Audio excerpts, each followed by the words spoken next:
Hello everyone, कैसे हैं आप सभी लोग। नमस्कार। आ जाओ मेरे बच्चों, फटाफट से क्वेश्चंस बनाने की कोशिश करते हैं। माफ कीजिएगा, थोड़े से समय के लिए मैं बाहर था।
आइए मेरे प्यारे दोस्तों, कहानी को समझना शुरू करते हैं। पहला सवाल हमें कहता है, कट कॉर्नर्स। कट कॉर्नर का एग्जैक्टली मीनिंग क्या होगा भाई, बताओ जरा। एक मिनट रुक जाओ बेटा, कमेंट्स। खैर कोई बात नहीं, कमेंट्स तो आपकी आते ही नहीं है बेटा, क्या करें। ठीक है। कट कॉर्नर का मतलब होता है इस लिखे हुए कौन से सेंटेंस में सही तरह यूज हुआ है। ठीक है ना। कट कॉर्नर का मतलब होता है बुरा परफॉर्म करना, जिसकी वजह से कोई चीज का परिणाम भी बुरा निकलता है। तो he cut corners on his homework, गंदा काम करता है इसलिए उसे बैड ग्रेड मिले हैं। इनडायरेक्ट स्पीच में आपको ये लेकर जाना है, इसका इनडायरेक्ट स्पीच क्या होगा। She said that she was happy to inform them that her paper had been published in a peer-reviewed journal. यहाँ इन्वर्टेड कॉमास की जगह सब जगह पर ठीक जा रहा है मामला। शी आई होने की वजह से आप इसे शी में कन्वर्ट करेंगे तो ये भी एक ही जगह पर बात पहुंचती है। शन का मतलब होता है किसी को एक्सपेल करना, एक्सपेल करना या फिर किसी चीज को अवॉइड करना। ठीक है। तो इसके मुताबिक हमारे पास कौन सा आंसर सर एंटोनिम की बात करता है। तो एंटोनिम का मतलब चेरिश। चेरिश का मतलब होता है टू मेक हैप्पी। चेरिश का मतलब क्या होता है, टू मेक हैप्पी, किसी को खुश करना, आनंद में किसी को लेकर जाना। Next question fourth we have. Sir ये सवाल है पैरा जम्बल्ड का, और पैरा जम्बल्ड के अनुसार अगर हम क्वेश्चन नंबर फोर्थ को सोल्व करते हैं तो क्या आंसर इसका बनेगा, ए ए ए ए। ठीक है जी, फिक्स है ए हमारे सामने। I have something serious to tell you and want you to pay attention. मेरे पास आपको बताने के लिए कोई सीरियस बात है और मैं चाहता हूं आप इस बात पर ध्यान देंगे। ठीक है। It becomes even more important now when it concerns the fortunes of the whole family. I will finally let you hold in your hand and priceless Roland ruby worth thousands of pounds. It is a matter of utmost importance to our Rolex family. मैं आपको कोई serious बात बताना चाहता हूं, आपका ध्यान अपनी तरफ चाहता हूं, और बात यह है, बात बहुत ज्यादा इंपॉर्टेंट है जो रोलैंड फैमिली से संबंधित है। इसका मतलब इस ए को जस्टिफाई डी कर रहा है, ए के बाद डी हमारे पास होना चाहिए।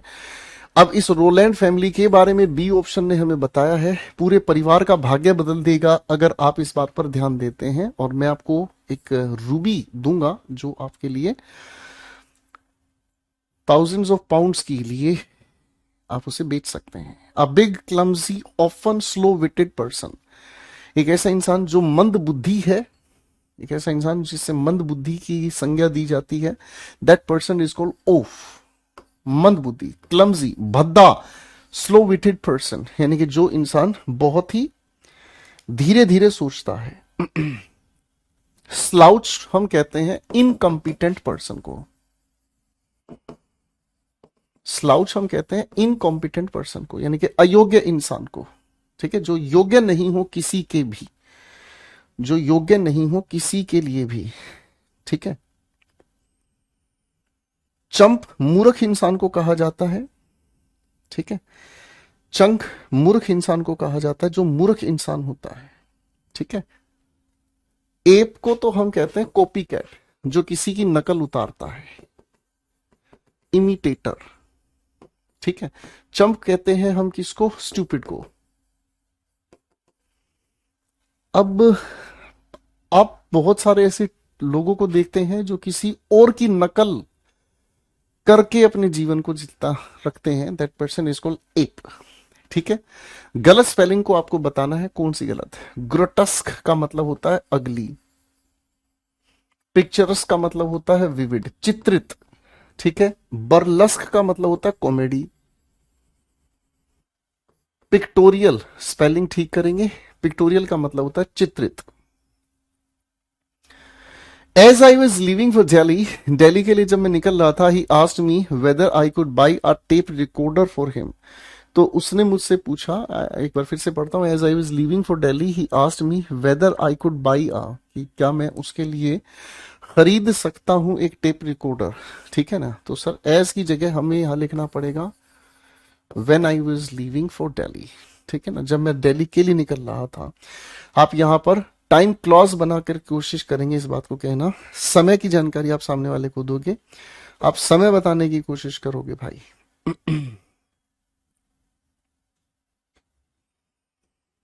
आप यहां पर समय की जानकारी देंगे।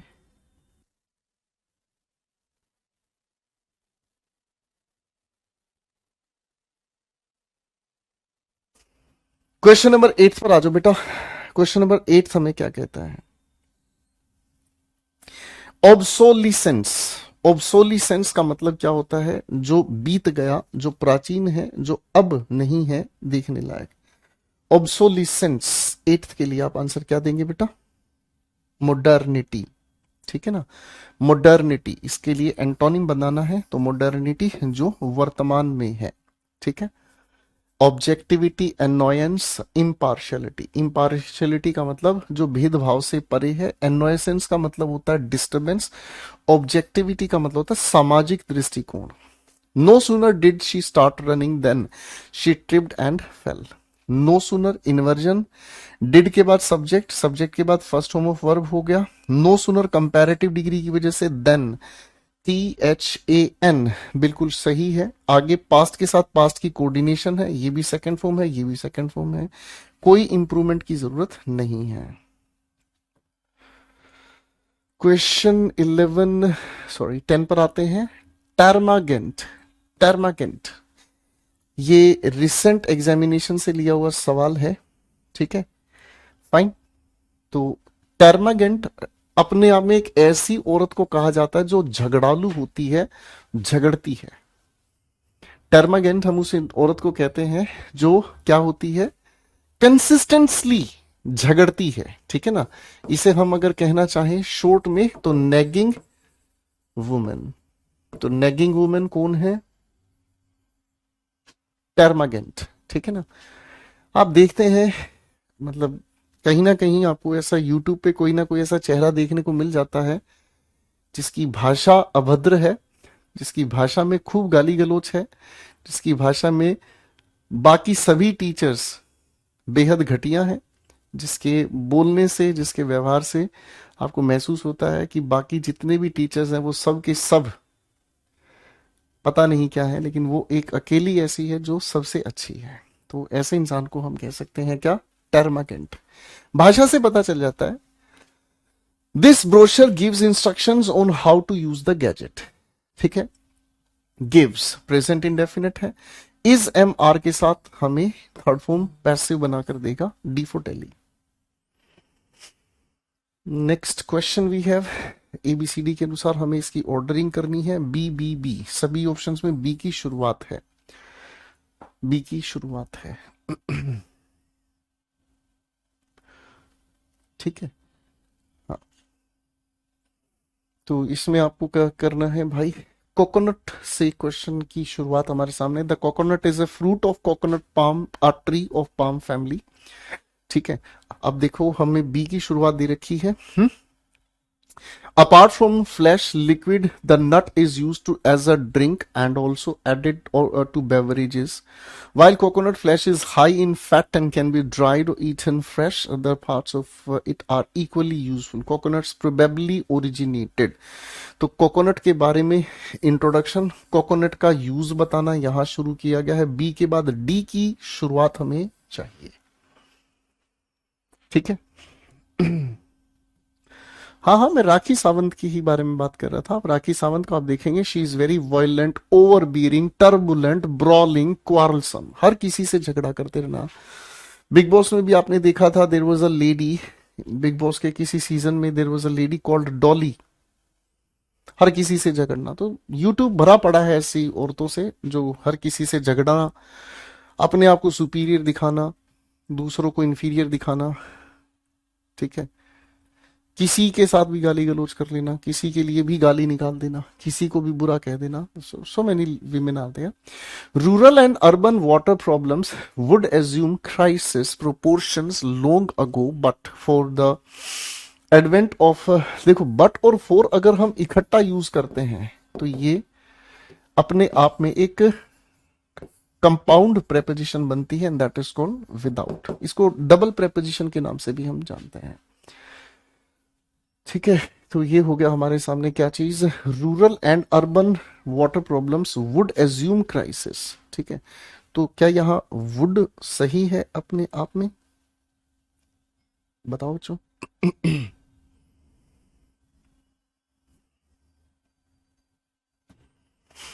Would assume crisis.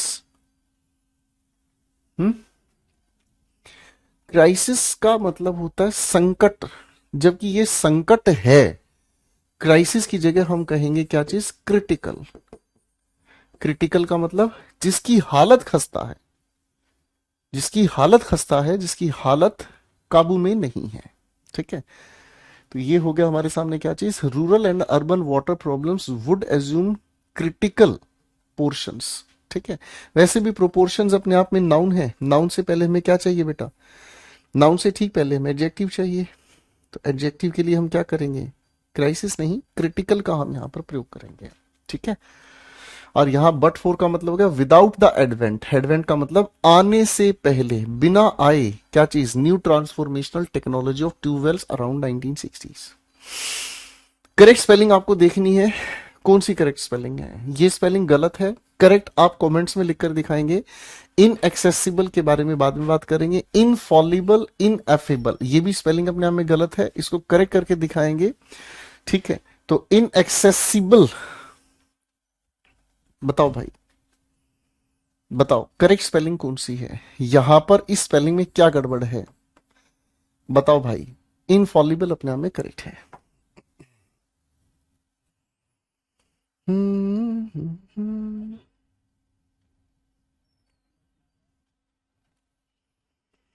इनफॉलिबल, जो गलती नहीं कर सकता. Sir thanks for the short videos, they are very helpful. Thank you so much Rakesh ji, thank you so much. Ambit का आपको सिनोनिम बताना है. एम्बिट का आप लोगों को सिनोनिम बताना है. एम्बिट का मतलब क्या होता है आपके हिसाब से.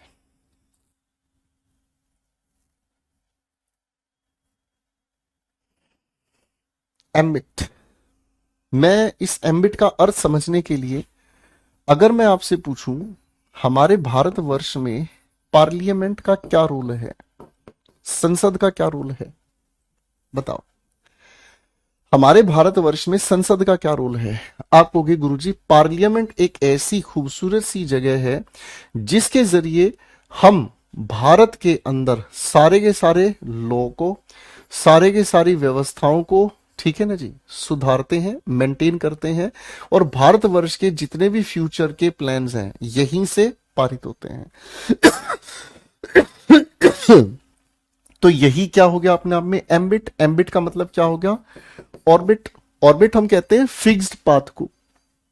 ऑर्बिट हम किसे कहते हैं बेटा, ऑर्बिट हम कहते हैं फिक्स्ड पाथ को.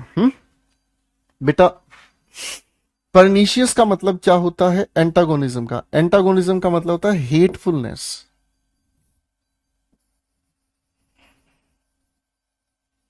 ठीक है। परनीशियस का मतलब क्या हो सकता है?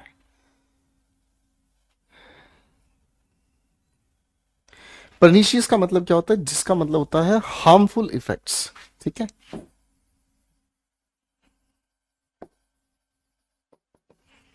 तो एम्बिट का मतलब क्या हो गया?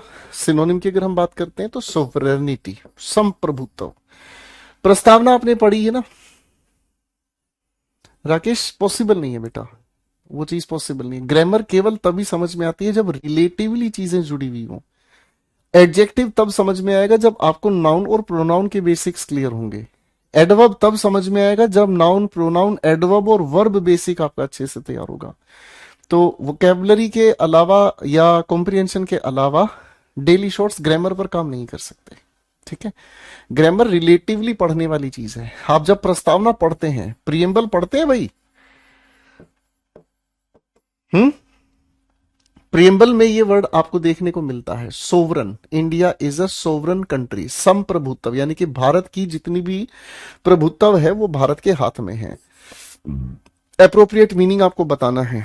When it comes to finishing his school work को कंप्लीट करने का जब बात आता है, Johnny is an eager beaver. Eager beaver का मतलब क्या हुआ? बीवर शब्द का मतलब क्या होता है जी?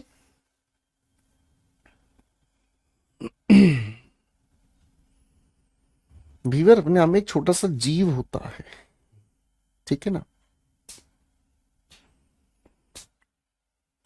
बीवर एक हैट भी होता है। ठीक है ना। ईगर का मतलब जिज्ञासु, इस तरीके की हैट होती है। क्रिसमस का समय आ रहा है, बीवर लोग पहने हुए आपको देखने को मिलेंगे, ब्राउन हैट जिसे हम कहते हैं।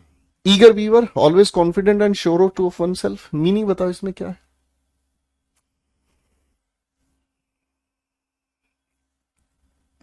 मेरी तरफ से जब भी कोई सीरीज शुरू की जाती है ना राकेश भाई, तो मैं कोई भी सीरीज शुरू करता हूं, जैसे यूट्यूब पर है या आपके लिए भी डेली शॉर्ट्स हमने शुरू किए हैं, तो उसकी प्रॉपर प्लानिंग होती है। समझ रहे हैं? उसका अच्छा और बुरा सब कुछ सोचकर वो चीज शुरू की जाती है। समझ रहे? आपने एक चीज देखी है राकेश बेटा, काफी दिनों से मैं यूट्यूब पर नहीं आ रहा हूं, महीना हो गया होगा करीब। क्यों नहीं आ रहा हूं आपको पता है? क्योंकि यूट्यूब अब बच्चों के पढ़ने के नहीं, बच्चों के पढ़ाई को खत्म करने के लिए ज्यादा एक्टिव हो गया है। यूट्यूब पर अगर आप एक बार जाकर देखोगे, तो एक बार आपने बस यूट्यूब में एंट्री करनी है, आपके पास एग्जिट नहीं होगा। इसलिए मैंने डेली शॉर्ट्स को बनाना शुरू किया कि जब बच्चा रील का इतना दीवाना हो रहा है, तो क्यों ना कम से कम समय में सिलेक्टेड कंटेंट बच्चे को दिया जाए। समझ रहे? लेकिन यूट्यूब पर अगर मैं 1.5 घंटे के लिए वोकेबलरी कराऊं, 1 घंटे की वोकेबलरी कराऊं, तो बच्चा उसे सीख कुछ नहीं पाता। कल इंटरव्यू लिया मैंने एक बच्चे का, उसका नाम अंकित था, आप जल्दी उस इंटरव्यू को भी देखेंगे। जब उस बच्चे से बात हुई ना, तो उस बच्चे ने बिल्कुल यही शब्द मुझे कहे कि सर यूट्यूब तो मैं देखता ही नहीं, यूट्यूब तो मैं देखता ही नहीं, क्योंकि यूट्यूब में घुसना आसान है, निकलना बड़ा मुश्किल है। और ऐसा एडिक्शन है गुरुदेव, अफीम है। अगर एक बार आपने रील देखने का काम शुरू कर दिया, वो रुकेगा नहीं। करोड़ों अरबों रील आपके सामने आती रहेंगी, आप थक जाओगे, वो नहीं थकेगा। इसलिए गुरुदेव इससे बचना बहुत जरूरी है। फिर उसने खुद ही डेली शॉर्ट्स के बारे में तारीफ की, बोला सर मेरा हो गया सिलेक्शन, मेरी 1800 समथिंग रैंक है, लेकिन अगली बार टॉप 10 रैंक में मैं आपको आके दिखाऊंगा। ठीक है। और मैं आपकी डेली शॉर्ट्स से पढ़ रहा हूं, और गुरुदेव आपने इतना समय बचा दिया मेरा उससे।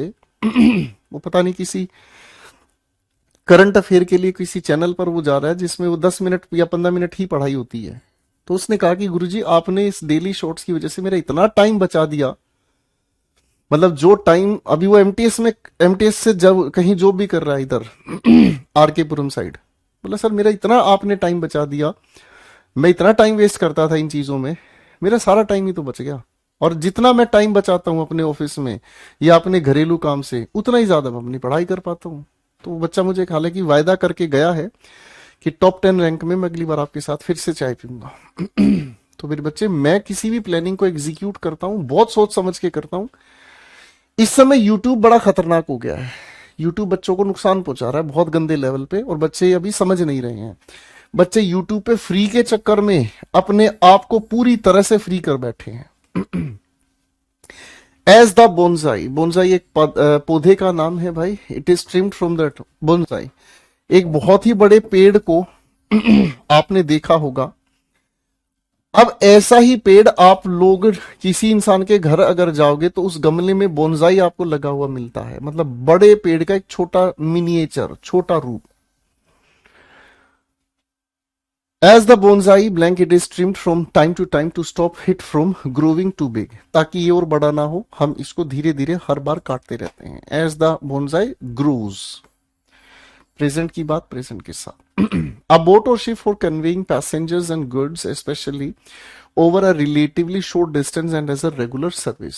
रेगुलर सर्विस की तरह से जब हम किसी भी बोट को यूज करते हैं उस बोट का नाम क्या है? देखो बेटा, सबमरीन आप जानते हैं क्या होती है, जो पानी के अंदर डूब कर चलती है, ठीक है, वो आप जानते भी है, टाइटैनिक वाली कहानी क्या हुई थी, ठीक है। डिंजी, डिंजी हम कहते हैं अ स्मॉल बोट, ठीक है।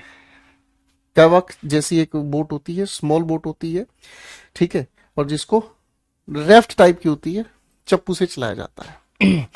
फ्रेटर अलग बोट होती है, कमर्शियल होती है, इसे हम फेरी कहते हैं, इसमें पैसेंजर को भी उनके सामान को भी। ये यमुना नदी है, गांव के यहां पर लोग खड़े हुए हैं, एक बोटमैन के साथ, ठीक है जी, लोगों को बिठाया, उनका सामान इधर से उधर लाके उतार दिया, ये फेरी का बात होती है। इस बोट को चलाने वाले को हम कहते हैं फेरी मैन। इसको याद करना है तो आसानी से याद कर सकते हैं। भगवान श्री राम को भगवान श्री राम को कौन वो फेरीमैन था जिसने कौन सी नदी पार करवाई थी? चलो बताओ। भगवान श्री राम को, माता सीता को एक नदी पार करवाई थी, उस नदी का नाम क्या था? और उस फेरी मैन का नाम क्या था जिसने वो नदी पार करवाई थी और उसको एक रिंग दी थी भगवान श्री राम ने? नाम बताओ। If you persisting in doing what you are you may land. Sir subject के साथ प्रेजेंट इंडेफिनिट के अकॉर्डिंग फर्स्ट फॉर्म हमें चाहिए, if you persist in doing, ठीक है, ओके। परसिस्ट के साथ बेटा प्रेपोजिशन इन आती है, इनके साथ जेरंड यूज करके नाउन हम यूज करते हैं। कोएर्स का सिनोनिम आपको बताना है। कोएर्स का मतलब क्या होता है? जब आप किसी को प्रेशराइज करते हैं, फोर्स करते हैं। नाउन की तरह याद कर लेंगे हम इसको, तो प्रेशर सिनोनिम। कजोल का मतलब होता है किसी को दुखी करना। सरयू नदी थी जी, अच्छा, तो उस फेरीमैन का नाम भी बता दो बेटा। ये क्वेश्चन आप लोगों को होमवर्क में करना है। This question is your homework. इस क्वेश्चन को करके अपने आंसर्स मुझे आप लोग भेजेंगे, ठीक है। This is going to be your homework, okay guys.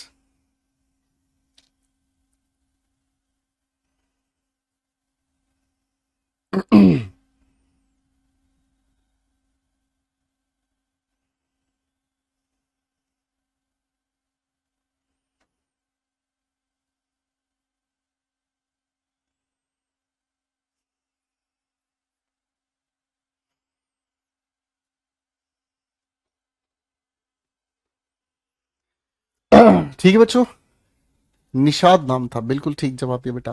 तो ये होमवर्क में आपको करना है और मुझे आप इंस्टाग्राम पर इसका मैसेज करेंगे, ठीक है। और इसमें बड़ी अच्छी, मैं इसके बारे में थोड़ा सा आपको बता देता हूं। ये क्वेश्चन बहुत सोच समझ के आपके लिए तैयार किया गया है, ठीक है। आप इसको देखोगे, फ्रेजल वर्ब भी है, इसको देखोगे वर्ब्स भी हैं, ठीक है। इसको देखोगे, सारा डिग्रीज ऑफ कंपैरिजन है, यहां पर टेंस की जानकारी है। ऑप्शन नंबर 24 पर आप आएंगे तो आप यहां पर क्या देख रहे हैं बेटा? ये देख रहे हैं डिग्रीज ऑफ कंपैरिजन, देख रहे हैं डिग्रीज ऑफ कंपैरिजन। तो इसीलिए मैंने कहा इसको बनाकर मुझे इसके रिप्लाई आपसे चाहिए, रीजन के साथ आप इसको बताएंगे, ठीक है। चलिए दोस्तों, बस ज्यादा समय नहीं रहा अब हमारे पास। प्रैक्टिस एट 38 है ना, ये 39 and 40 we will be completing this batch on Tuesday, and we will be having a deep discussion on Wednesday. ठीक है? And ठीक है, thank you so much ladies and gentleman, खुश रहें, रिवाइज करें, पिछले सारे सेट को लगाते रहेंगे. Bye everyone, take care please.